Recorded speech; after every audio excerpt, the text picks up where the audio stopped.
రేవంత్ రెడ్డి సర్కార్ వచ్చిన తర్వాత రియల్ ఎస్టేట్ ఏదైతే స్తబ్దుగా ఉండిపోయిందో, ఆగిందో అప్పుడు చాలామంది మిత్రులు ఏమన్నారంటే, ఇది కరెక్షన్ పీరియడు. హుహు. ఇలా జరగాలి.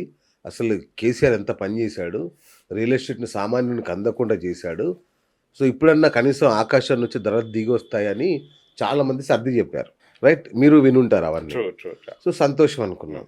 కానీ వాళ్ళు 100,00,00,000కి అమ్మితే వీళ్ళు 100, 50,00,00,000 నుంచి స్టార్ట్ చేశారు. దీన్నేమనాలి? దీన్నెట్లా చూడాలి? అంటే ఇప్పుడు గవర్నమెంటే బిజినెస్ స్టార్ట్ చేసింది రియల్ ఎస్టేట్. ఎగ్జాక్ట్‌లీ. అది గత ప్రభుత్వంలో మొదలైంది. ఈ ప్రభుత్వం కంటిన్యూ చేస్తుంది. ఒక ఓకే. రీజన్ ఏంటంటే గవర్నమెంట్‌కి ఫండ్స్ కావాలి. ఓకే. ప్రాజెక్ట్స్ పెద్ద పెద్ద ప్రాజెక్ట్స్ ప్రపోజ్ చేస్తున్నారు. ఓకే. ఆ ప్రాజెక్ట్స్ కోసము ఫండ్స్ కావాలి. ఆ ఫండ్స్ కావాల్సినప్పుడు గవర్నమెంట్‌కి దొరికేదే ల్యాండ్. మన హ్మ్. దగ్గర అబండెంట్‌గా ఉంది హైదరాబాద్ చుట్టుపక్కల 360 డిగ్రీస్‌లో కరెక్ట్. వేరే సిటీస్‌కి లేని అడ్వాంటేజ్ హైదరాబాద్‌లో ఉంది. అవును. అందులో నియోపోలిస్, కోకాపేట్ ఏరియా మీకు తెలుసు కదా! లాస్ట్ ఆక్షన్స్‌లోనే ఫస్ట్ ఆక్షన్‌లో 30, 40 కోట్లకెళ్ళింది. సెకండ్ ఆక్షన్ వచ్చేసరికి 60-100 కోట్లకెళ్ళింది. థర్డ్ ఆక్షన్ మరి రేవంత్ రెడ్డి గారు వచ్చాక మళ్ళీ ప్రపోజ్ చేస్తే ఈసారి ఏకంగా 130 క్రోర్స్ నుంచి 150 క్రోర్స్ దాకా 6 ప్లాట్లు అమ్మితే national level players like brigade కానీ, గాడ్రేజ్ కానీ, మన లోకల్‌గా ఎంఎస్ఎన్ కానీ వీళ్ళు కొనుక్కున్నారు. అందులో అగ్రెసివ్గా కొన్నారు. 150 క్రోర్స్ దాకా వెళ్ళింది.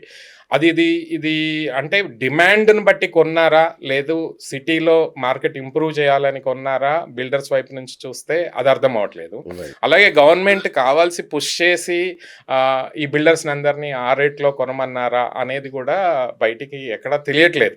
బట్ ఫైనల్గా మాత్రము కోకాపేట ఏరియాలో 150 క్రోర్స్ అయింది. దాని ఎఫెక్ట్ ఏమైంది, ఆ చుట్టుపక్కల కూడా ల్యాండ్ వాల్యూ బాగా పెరిగింది. గవర్నమెంట్ ఇక్కడ ఒక ఏజెంట్ లాగా పనిచేసింది అమ్మడానికి. కరెక్ట్. సో బట్ దీనివల్ల ఆఫ్టర్ ఎఫెక్ట్స్ అనేవి చాలా డెఫినెట్ గా పేదవాడి మీద, మధ్యతరగతి మీద, హౌసింగ్ మీద డెఫినెట్ గా పడుతుంది. ఇప్పుడు ఎందుకంటే వాళ్ళు కోకాపేట్ మాత్రమే అమ్ముంటారు 150 క్రోర్స్, కానీ కోకాపేట్ చుట్టుపక్కల కూడా అదే రేంజ్ లో ఇప్పుడు డెవలపర్స్ కొనాల్సి వస్తుంది. డెవలపర్స్ కొంటే, ఫ్లాట్స్ కొంటే వాళ్ళు ప్రైస్ పెంచాల్సి వస్తుంది. ప్రైస్ పెరిగితే భారం ఎవరి మీద పడుతుంది?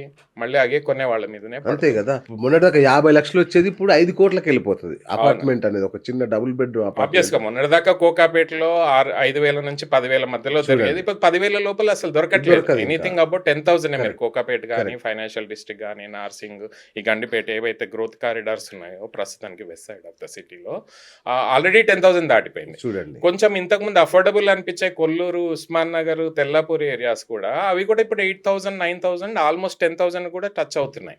ఏది మామూలు టైర్ 1 బిల్డర్స్. టైర్ 2 బిల్డర్స్ కూడా వెనకకేం లేరు. 500,000 రూపీస్ తగ్గుతున్నారు. సిమెంట్ రేట్లు, ల్యాండ్ రేట్ పెరిగింది, కన్స్ట్రక్షన్ కాస్ట్ పెరిగింది, లైజనింగ్ కాస్ట్ పెరిగినాయి, అట్లాగే గవర్నమెంట్ లో బ్రైబ్స్ కూడా పెరిగినాయి. సో దీని అన్నిటి వల్ల ఓవరాల్ గా బాధపడేది ఎవరు? ఫైనల్ గా ఎండ్ యూజర్, ఎండ్ బయ్యర్ మాత్రమే ఈ అన్ని కాస్ట్లు భరించాల్సి వస్తుంది. పాయింట్కి వచ్చారు అన్నగారు. నేను ఇప్పుడు ఎల్బీ నగర్ లో 15 ఏళ్ల క్రితం నేను ఒక ఫ్లాట్ కొనుక్కున్నా. అప్పుడు నా శాలరీ ఎంత ఉండే అన్నగారు? మీరు ట్రస్ట్ మీ 12,000 ఉండే నా శాలరీ. 12,000 శాలరీలో నేను డబుల్ బెడ్రూమ్ కొనుక్కున్నా. ఈఎంఐ కడుతూ నేను నడిపించాను. ఇప్పుడు చెప్పండి అన్నగారు, నాకు ఈ రోజు కనుక హైదరాబాద్ సిటీలో నేను అపార్ట్మెంట్ కొనాలంటే నా శాలరీ 3 లక్షలు ఉంటే సరిపోతుందా? ఇప్పుడు మీరు వెస్ట్ సైడ్ ఆఫ్ ద సిటీలో మీకు 5 కోట్లు అయింది ఫ్లాట్లు, 4 నుంచి 5 కోట్లు అయింది. దానికి ఈఎంఐ కట్టడానికే 4 లక్షలు అవుతుంది. Correct. So very difficult to buy for normal end user. ఇప్పుడు ఎట్లయిపోయింది, నగరంలో ఈ ఎక్స్పెన్సివ్ ఏరియాస్ లో 100లో ఒక్కరు మాత్రమే కొనగలిగే పరిస్థితి తీసుకొచ్చింది అనేది వాస్తవం. ఎగ్జాక్ట్లీ. ఇప్పుడు ఇంకా కొంచెం దూరం వెళ్ళినా అదే పరిస్థితి ఉంది. సో ఒక ఈ వెస్ట్ సైడ్ ఆఫ్ ద సిటీలో ఒక 10 కిలోమీటర్లు, 15 కిలోమీటర్ల దూరం వెళ్ళేదాకా కూడా అఫోర్డబిలిటీ అనేది బాగా తగ్గిపోయింది.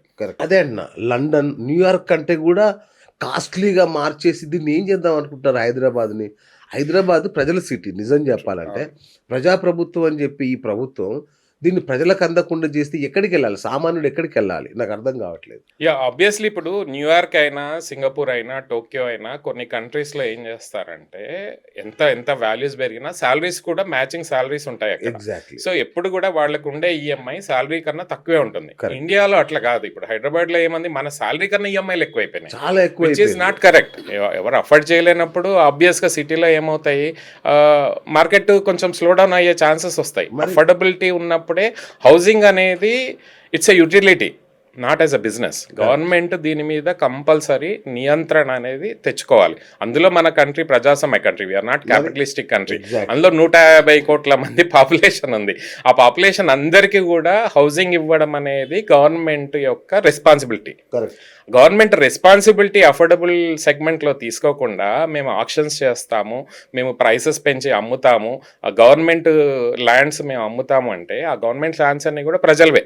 Yes. అవి అంతే కదా. ప్రజలకు చెందిన ల్యాండ్స్ మనం గవర్నమెంట్ ఇవాళ రేటు పెంచితే, ఆ చుట్టుపక్కల ల్యాండ్ రేట్లు పెంచితే భారం ఎవరికి? ప్రజలకే.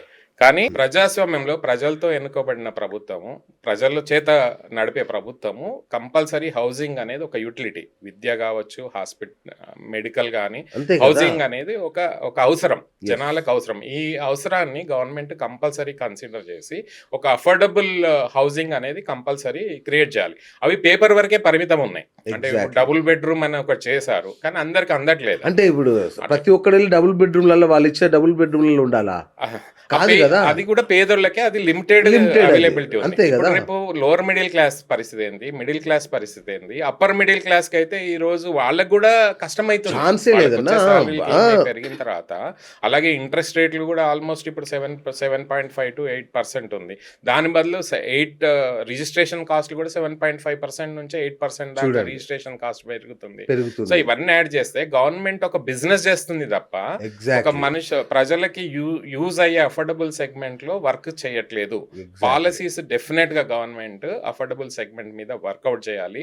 ల్యాండ్స్ అఫోర్డబుల్ రేట్ లో ఇవ్వగలిగి ఉండాలి. కాలనీస్ డెవలప్ చేయాలి. ఒకప్పుడు పాతకాలంలో కాలనీస్ డెవలప్ చేసి ఇచ్చారు ప్రజలకి, అక్కడ కొన్న వాళ్ళు కూడా బాగుపడ్డారు.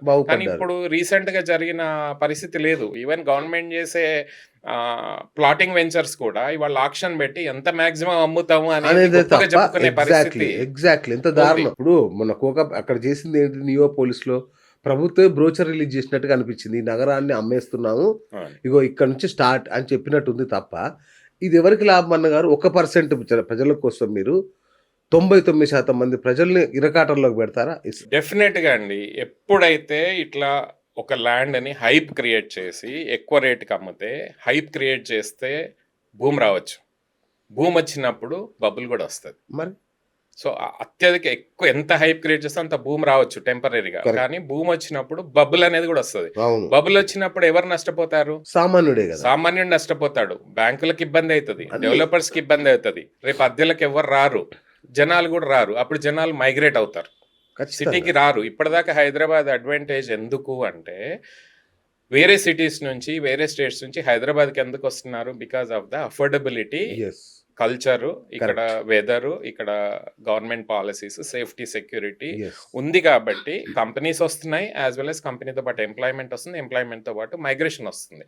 కానీ గవర్నమెంట్ ఈరోజు ఈ మొత్తం రియల్ ఎస్టేట్ని ఒక బిజినెస్ లాగా చూసినప్పుడు డెఫినెట్గా ప్రైసెస్ పెరుగుతాయి, దాంతోపాటు ధరలు పెరుగుతాయి, దాంతోపాటు రెంటల్స్ పెరుగుతాయి, మైగ్రేషన్ అనేది స్లోగా తగ్గిపోతుంది.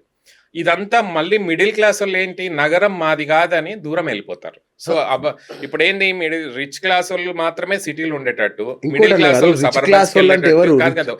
రిచ్ క్లాస్ వాళ్ళు సిటీలు ఉండాలి, మిడిల్ క్లాస్ వాళ్ళు సబర్బన్స్ ఉండాలి, పేదోళ్ళు మొత్తం అవుట్స్కట్స్ లో ట్రిపుల్ ఆర్ అవతల ఉండాలని ట్రిపుల్ ఆర్ అవతల ఉండేటట్టు పరిస్థితి.